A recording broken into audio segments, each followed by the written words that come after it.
خدا ہم آسیوں پر یہ بڑا احسان گئے، یا خدا ہم آسیوں پر یہ بڑا احسان گئے، زندگی میں پھر عطا ہم کو کیا رمضان گئے۔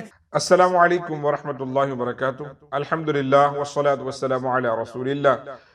امید کرتا ہوں کہ عید کا دن بہت اچھا گزرا ہوگا، اور میں دعا کرتا ہوں کہ اللہ رب العزت آپ کی اور آپ کی زندگی میں، آپ کی فیملی کی زندگی میں عید کی اور بھی بہت سی بہاریں لے کر آئے، اور بھی بہت سی برکتیں آپ نے زندگی میں دیکھیں۔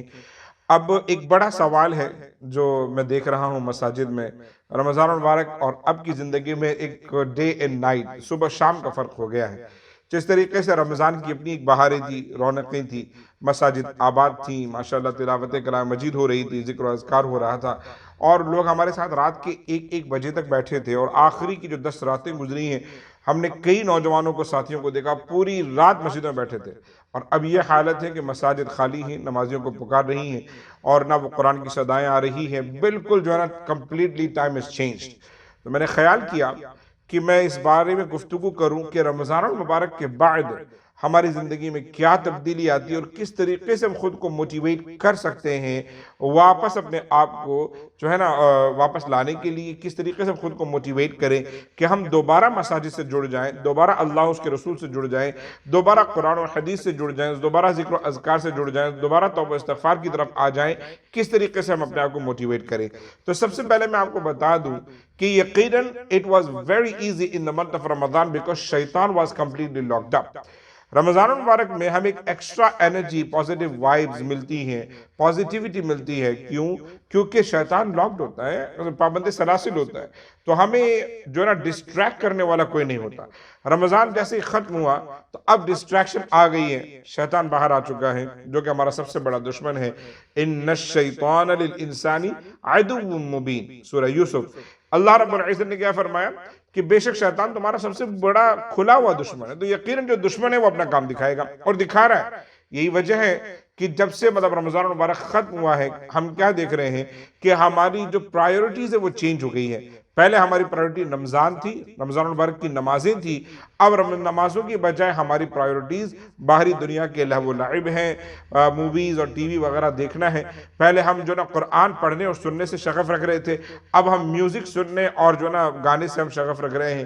پہلے جو ہے ہم وقت کے پابندے، وقت نکال کر ایکسٹرا ایفرٹ ڈال کر ذکر و اذکار اور قرآن مقدس کی طرف جا رہے تھے، اور اب ہم یہ سوچ رہے ہیں کہ وقت کہاں لگائیں، ایکسٹرا آورز آ چکے ہیں، لہٰذا ہم اسی طریقے سے دنیا کے کاموں میں مزید الجھ گئے ہیں۔ میرے عزیز ساتھیوں، رمضان المبارک ہمیں ٹرین کرنے آیا تھا، اور ہماری ذمہ داری تھی کہ ہم رمضان کے بعد ان چیزوں کو کنٹینیو کریں۔ آئیں انشاءاللہ الرحمن میں آپ کو کچھ فارمولاز دیتا ہوں تاکہ اپنے آپ کو آپ موٹیویٹ کریں، کہ آپ اپنے آپ کو انکریج کریں، سیلف موٹیویشن اپنے اندر لائیں کہ نہیں، میں ابھی بھی اپنے آپ کو مسلمان، صرف رمضانی مسلمان نہیں، ایک پراپر کامل مومن بنا سکتا ہوں۔ اور وہ کیسے آپ کر سکتے ہیں؟ واپس اپنے آپ کو مساجد سے جوڑ کر، واپس نمازوں کی پابندی کر کے، واپس ذکر و اذکار کی طرف لگ کے، دوبارہ اپنے آپ کو قرآن مقدس کی تلاوت کا عادی بنا کر انشاءاللہ you can get closer to Allah subhanahu wa ta'ala, and then you can get the blessings of Ramadan continuously inshallah, and you can get the blessings of all the ibadahs and worships inshallah۔ ہمیں اس کے لیے کیا کرنا ہوگا؟ میں آپ کو میں چاہتا ہوں کہ انسان دو طریقے سے کسی کام کی طرف لگتا ہے، یا تو اسے شوق ہوتا ہے، یا اسے خوف ہوتا ہے۔ خوف ہونا کہ اللہ رب العزت کا خوف ہو کہ اللہ ناراض ہو جائے گا، اس بات کا خوف ہو کہ اگر ہم نمازیں مس کریں گے تو ہمارے نامہ اعمال میں گناہ مسلسل لکھے جائیں گے، اس بات کا خوف ہو کہ ہم اگر مسجد میں نہیں جائیں گے تو ہم مسجد سے بالکل دور ہو جائیں گے، کٹ آف ہو جائیں گے۔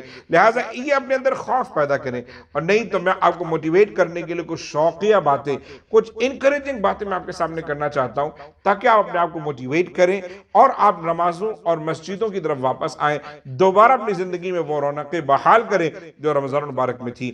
آ جائیں، اس کے لیے میں آپ کے سامنے کچھ احادیث، کچھ روایت پیش کرنا چاہتا ہوں۔ دیکھیں، رمضان المبارک میں ہم نے عمل کیا، میں دعا کرتا ہوں اللہ تعالیٰ اسے قبول و منظور فرمائے۔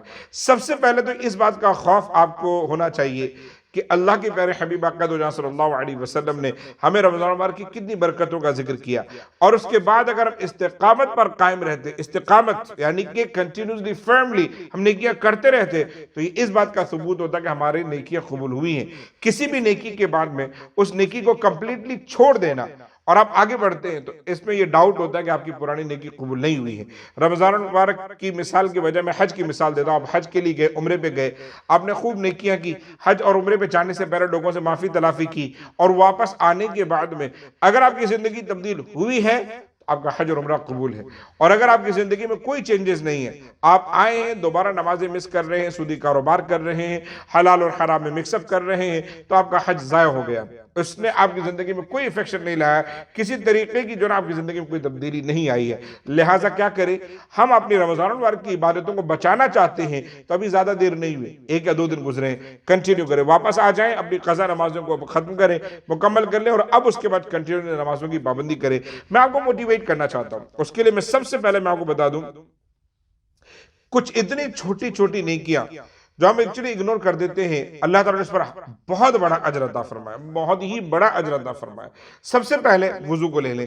دیکھو وضو ایک الحمدللہ پیاری نیکی ہے، آپ جانتے ہیں، اور وضو ہم کرتے ہی ہیں، ہر نماز کے لیے کرتے ہیں، اور اگر نماز نہیں پڑھ رہے تو بھی دن میں انسان چہرہ دھو لیتا ہے۔ میرے عزیز ساتھیوں، آپ وضو کریں، لیکن آپ کو موٹیویٹ اگر ہونا ہے تو آپ رسول پاک کی اس روایت کو اپنے نظروں کے سامنے رکھیں۔ حضور پاک ارشاد فرماتے ہیں کہ جب بندہ مومن وضو کرتا ہے فَأَحْسَنَ الْوُضُوءَ، اور اچھا وضو، سنت پر عمل کرتے ہوئے اور مکروہات سے بچتے ہوئے، ڈس لائک ایکشن سے بچتے ہوئے جب وضو کرتا ہے تو اس کا وضو ہی اس کے گناہوں کا کفارہ ہوتا ہے۔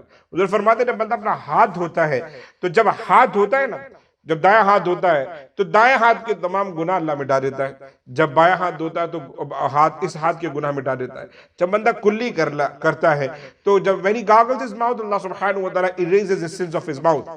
اب آپ دیکھیں ہم منہ سے کتنے گناہ کرتے ہیں، کتنے زیادہ گناہ ہیں، لیکن دیکھیں آپ جیسے منہ میں آپ نے پانی ڈالا، کلی کی، منہ کے گناہ مٹ گئے۔ اسی طریقے سے بندہ جب چہرہ دھوتا ہے، اللہ کو چہرے سے سرزد ہونے والے، آنکھوں سے سرزد ہونے والے گناہ مٹا دیے جاتے ہیں۔ جب بندہ ہاتھ دھوتا، آرمز، بازو، تب اللہ رب العزت اس ہاتھوں سے کیے ہوئے گناہ مٹا دیتا ہے۔ جب بندہ پیر دھوتا ہے تو اللہ رب العزت اس کے پیروں کے گناہ مٹا دیتا ہے۔ میرے عزیز ساتھیوں، اپنے آپ کو موٹیویٹ کریں، دن میں سینکڑوں گناہ ہوتے ہیں، لیکن ہم نے 1 مرتبہ وضو کر لیا، تمام گناہ مٹ گئے۔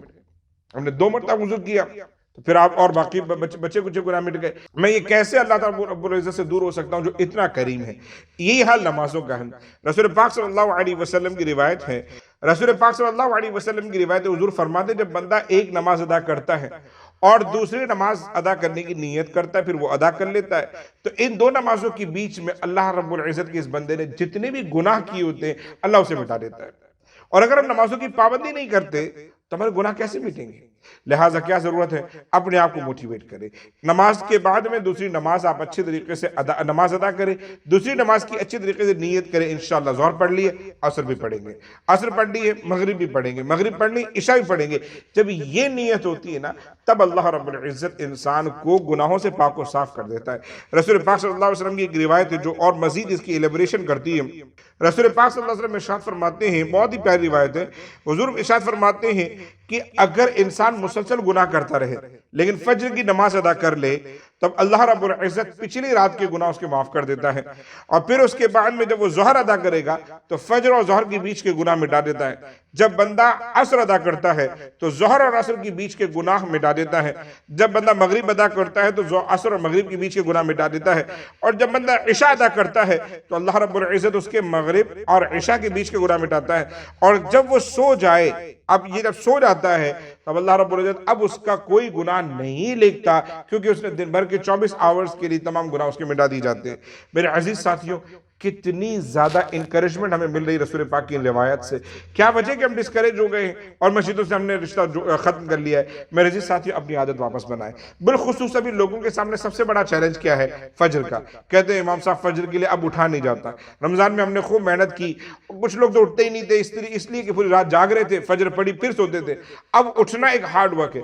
آئے میں آپ کو اس کے لیے بہترین آپ کے سامنے کچھ روایتیں میں رکھتا ہوں تاکہ آپ موٹیویٹ ہوں خود بھی، اور خاص طور پر اگر سسٹرز میرا یہ ویڈیو دیکھ رہی ہے، آپ خود بھی یہ ویڈیو دیکھیں، اپنی فیملی کو بھی جگائیں، خاص طور پر فجر کے لیے جگائیں، انشاءاللہ آپ دیکھیں گے اس کی برکتیں۔ آج میں آپ کے سامنے فجر کی نماز کے کچھ فائدے ذکر کرتا ہوں رسول پاک کی احادیث کریمہ کے ذریعے۔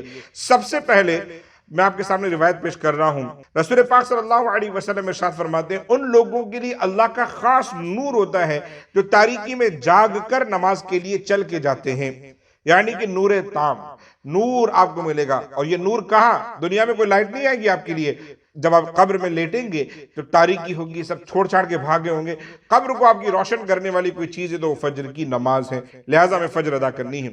حضور پاک صلی اللہ علیہ وسلم کی جو دوسری روایت ہے، حضور پاک ارشاد فرماتے ہیں کہ فجر سے پہلے کی 2 رکعت سنتیں، فجر کی فرض نماز سے پہلے کی 2 رکعت سنتیں، دنیا و ما فیہا، یعنی دنیا اور اس کے اندر کی موجود جتنی بھی چیزیں ہیں ان سب سے بہتر ہے۔ اپنے آپ کو موٹیویٹ کریں، ہم دنیا میں کن چیزوں کے پیچھے بھاگ رہے ہیں اور سب سے بہترین چیز جو ہے وہ ہمارے سامنے ہے، اٹھیں بیدار ہوں 2 رکعت سنتیں ادا کریں۔ تیسرا فائدہ، رسول پاک صلی اللہ علیہ وسلم ارشاد فرماتے ہیں، بہت ہی پیاری روایت ہے، حضور ارشاد فرماتے ہیں کہ جو بندہ فجر کی نماز ادا کرتا ہے اور اسی جگہ پر بیٹھا رہے، اسی مصلی پہ جہاں پر نماز ادا کی ہے، اللہ کے معصوم فرشتے اس بندے کے لیے مسلسل یہ دعا کرتے ہیں، اللہم اغفر لہ اللہم ارحمہ، اے اللہ اس بندے کی مغفرت فرما دے، اللہ اس پر خاص رحم نازل فرما، جب تک آپ بیٹھے رہیں گے۔ عزیزان علیہ السلام میں فرشتوں کی دعا کے آپ حقدار ہوں گے۔ اسی طریقے سے رسول پاک صلی اللہ علیہ وسلم کی ایک اور بہت پیاری روایت ہے، حضور ارشاد فرماتے ہیں حضور نے کہ بندہ جہنم میں داخل ہو ہی نہیں سکتا اگر کسی بندے نے فجر کی نماز اور عصر کی نماز آن ٹائم ادا کی ہو۔ اگر بندے نے فجر اور عصر کی نماز کی پابندی کی ہے تو وہ شخص جہنم میں داخل ہو ہی نہیں سکتا۔ بلکہ ایک اور روایت میں رسول پاک ارشاد فرماتے ہیں بہت ہی پیاری، من صلی البردین دخل الجنہ، جس بندے نے 2 ٹھنڈی نمازیں، کون سی ٹھنڈی نمازیں؟ ایک فجر اور ایک عصر، ان دونوں کو ٹائم پر ادا کیا وہ جنتی ہی ہے۔ میرے عزیز ساتھیوں، اب اور کیا چاہیے؟ ایک اور روایت سن لیں، اس میں مجھے 2-3 روایتیں میرے سامنے ہیں۔ حضور ارشاد فرماتے ہیں کہ جب بندہ عشاء کی نماز ادا کرتا ہے تو آگے اور فجر کی نیت کرتا ہے تو آگے آنے والی جو رات ہے اس کی آدھی رات اللہ تعالیٰ اس کو عبادت میں گزارنے کا ثواب دیتا ہے، اور جب صبح بیدار ہو کر فجر پڑھ لیتا ہے تو اللہ تعالیٰ عشاء سے فجر تک پوری رات قیام اللیل، یعنی سب سے اہم عبادت جو رات میں اٹھ کر ہم کرتے ہیں، اس کا ثواب اللہ عطا فرماتا ہے۔ پھر حضور پاک صلی اللہ علیہ وسلم ایک اور روایت میں ارشاد فرماتے ہیں، مسلم 657، کہ جب بندہ فجر کی نماز ادا کرتا ہے تو اللہ اس بندے کو اپنی حفاظت میں لیتا ہے، اللہ کی پروٹیکشن میں آتا ہے، اب دن بھر آپ محفوظ ہیں، اب آپ کو کوئی نقصان نہیں پہنچا سکتا کیونکہ you are in the protection of Allah سبحانہ وتعالی۔ اور آخری روایت حضور پاک صلی اللہ علیہ وسلم ارشاد فرماتے ہیں، حضور ارشاد فرماتے ہیں کہ جب کوئی بندہ فجر کی نماز ادا کرے، مسجد میں ہی بیٹھا رہے اور جگہ سے اپنا مسجد میں بیٹھا رہے، وہاں سے باہر نہ جائے، ہلے نہیں، اب حضور فرماتے ہیں کہ اس نے اشراق کا وقت آفتاب ہوا، اشراق کی 2 رکعت نمازیں بھی ادا کر لی، اس بندے کو ایک مقبول حج اور ایک مقبول عمرے کا، یعنی کہ ایسا حج جو قبول ہو چکا ہے، ایسا عمرہ جو قبول ہو چکا ہے، اس کا ثواب اللہ رب العزت عطا فرماتا ہے۔ میرے عزیز ساتھیوں، اب بھی موٹیویٹ نہیں ہو رہے؟ اتنی اہم روایتیں، اب بھی موٹیویٹ نہیں ہو رہے؟ کوئی ایک حدیث پکڑیں اور اب یہ کر لیں کہ نہیں، مجھے فجر اس لیے پڑھنی کیونکہ مجھے قبر میں روشنی چاہیے، مجھے فجر اس لیے پڑھنی کیونکہ مجھے اللہ کی پروٹیکشن چاہیے، مجھے فجر اس لیے پڑھنی ہے کیونکہ مجھے انشاءاللہ حج اور عمرے کا ثواب چاہیے۔ انشاءاللہ اپنے آپ کو موٹیویٹ کریں، انشاءاللہ اپنے آپ کو آپ موٹیویٹ کریں گے ان روایتوں کے ذریعے، تو آپ رمضان کے بعد بھی انشاءاللہ اللہ تعالیٰ سے برکتیں حاصل کر سکیں گے، اچھے مسلمان بن سکیں گے۔ میں دعا کرتا ہوں پروردگار عالم ہمیں اور آپ کو سب کو اس بات کی توفیق عطا فرمائے کہ ہم زیادہ سے زیادہ عبادتیں کریں، زیادہ سے زیادہ اللہ رب العزت کا قرب حاصل کرنے کی کوشش کریں، رمضانی مسلمان نہ بنے، پورا تھرو آؤٹ دی ایئر ہماری پوری لائف جو ہے ایک اچھے مسلمان کی حیثیت سے گزرے۔ ہمیشہ یاد رکھیں والدین کا خیال رکھیں، صحابہ اور اہل بیت اطہار سے محبت رکھیں، نمازوں کی پابندی لازمی انشاءاللہ الرحمن کریں۔ اللہ ہم سب کو اچھا مسلمان بنائے۔ السلام علیکم ورحمۃ اللہ وبرکاتہ۔